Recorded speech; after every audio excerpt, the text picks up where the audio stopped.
All right. Well, you're not always in the flow, but maybe you don't need to be always in the flow. You know how to get back into the flow on demand, at will, whenever you're done learning. And that's the beautiful thing. I have a black belt in Aikido. Aikido is one of those martial arts where instead of blocking the punches or kicks coming at you, you actually flow with them. You accept them and move in the direction of that energy flow. Each of the kicks and punches can be perceived as an energy projection. And so it becomes an embodied habit of feeling how there is a certain energy coming at me, and I move with it. Instead of blocking it, I realign myself and maybe even helping the person move further than anticipated. If you are punching and somebody's helping you move further than you anticipated with your punch, you're probably going to lose balance and fall over. That's exactly why Aikido works. And if you do this long enough, you develop the physical embodiment habit. You literally develop the habit of feeling somebody is punching me, and instead of reacting to it, I respond. Responding begins with that exercise that we did today called centering. When someone's pushing me, I just need to feel where the energy is flowing more to the left or more to the right or more to the left. As a baby step, I was also doing this with Anna when she was holding her hands in the prayer-like position. And I would just push the hands either this way or that way, which is pretty obvious. It's easy to feel when someone's just pushing their hands sideways like this. Any pivot, turning in one direction or the other direction, wherever the energy is flowing. And then, instead of holding the hands like this, I said, how about we hold the hands like that, still at some distance from the body. When someone is pushing me into my hands, the hands are not going to go straight towards my center. They're going to go slightly to the right or slightly to the left. Again, there is no way to push me over. Thousands of people have tried over the years, and not very many succeeded, if any at all. What happens is that you just simply become invincible. You just develop that sense of like, more centered I am, the less I need to be reactive to whatever forces are coming at me. Instead, I'm responding, pivoting, turning to the right, turning to the left. It becomes an embodied practice of switching from being reactive to being responsive. A lot of people have a habit of overthinking. And in order to develop a different habit, we need to remember that it took a while to develop the habit of overthinking. It didn't just happen overnight that they just switched their overthinking mode. No, they were probably overthinking for months and years, maybe even decades. So learning a new habit also is going to take some time. But we need to be clear on what new habit is it that we're learning. It's the habit of paying attention to ourselves and remembering. It's the practice of remembrance. To notice, if I'm thinking, how is my breathing? That's why we talk about embodied resilience, embodied mindfulness.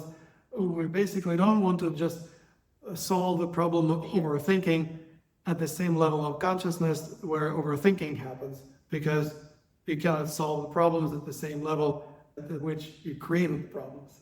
So we need to shift to a different level of consciousness. In this case, we get unstuck from being stuck in the head and get back into the body.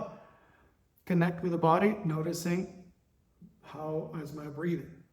If my breathing is associated with overthinking, it's probably going to be somewhat stressful and shallow.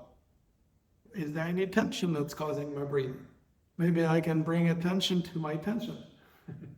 Play with that tension, create a little bit more tension, a little bit less tension, and eventually release the tension, relax under pressure. That is going to bring the person even deeper into their body. Now it's no longer frazzled in their minds. They actually are paying attention to how breathing is working. That's the pattern interrupt. And then we can still go into thinking, but you are connected to the body. You can use it as a gauge to discern how much you resonate with one way of thinking versus another way of thinking. The reason why people don't want to overthink is probably because they are focusing on a way of thinking that's not working for them. Otherwise, they would be happy to be overthinking because it's working, it's benefiting them. But if it's not beneficial, if it is detrimental somehow, and they want to change that pattern, it's time to develop a new habit. A new habit takes time to develop, so it may not happen overnight, it may not happen in the course of 1 or 2 or 3 weeks, even though they say it takes 21 days to develop a new habit. I say it depends on how challenging and how profound this new habit is. This is a pretty profound habit, to sink into the body instead of being stuck in the head when we're thinking. Practice makes perfect. The more you practice it, the more it gets habituated. Those neural pathways start changing, and then we basically develop the habit of being in our body. When we're overthinking, we have discernment to choose what to focus our attention on. We remember that when we're overthinking, we're daydreaming, and we become lucid in a daydream, which gives us the freedom to dream up whichever sky's the limit in terms of creativity when we're dreaming. I don't really have a lot of empathy personally. Many people think you're a Tibetan Lama, you're supposed to be compassionate. And I have to admit, I work on compassion. I have to actually work hard on developing and even justifying it to myself. So I don't naturally feel empathetic. Somebody is experiencing suffering, and I'm like, okay, well, I actually learned how to recognize, oh, they're suffering. How can I suffer together with them? So we can actually experience a little bit of suffering together. And then I don't just snap out of it and say, okay, nice knowing you, keep on suffering.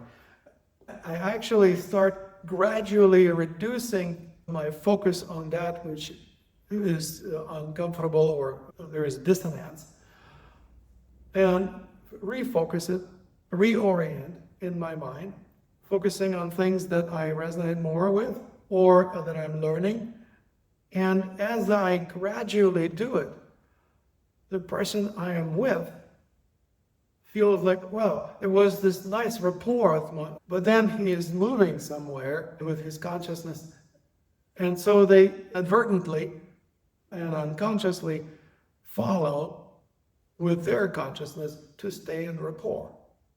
And as I shift out of the suffering state and they follow, they basically end up in a state of freedom from suffering too. So in a sense, then both people benefit from compassion, and both people experience less suffering as a result of compassion. But the compassion was the key that enabled me to establish rapport in the first place. I kind of reverse engineered compassion to such a degree that it actually made sense to me, because for the longest time I was studying Buddhism and Tibetan shamanism, and I was like, I totally dig everything, but this compassion thing, I don't really get it. It's like I don't feel empathetic, and so therefore I don't feel compassionate. And so I had to actually reverse engineer it, figure out what is it really doing?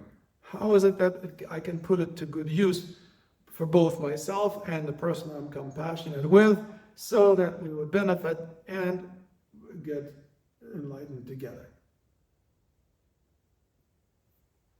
Well, I hope that this was helpful and beneficial. Thank you so much for being here today.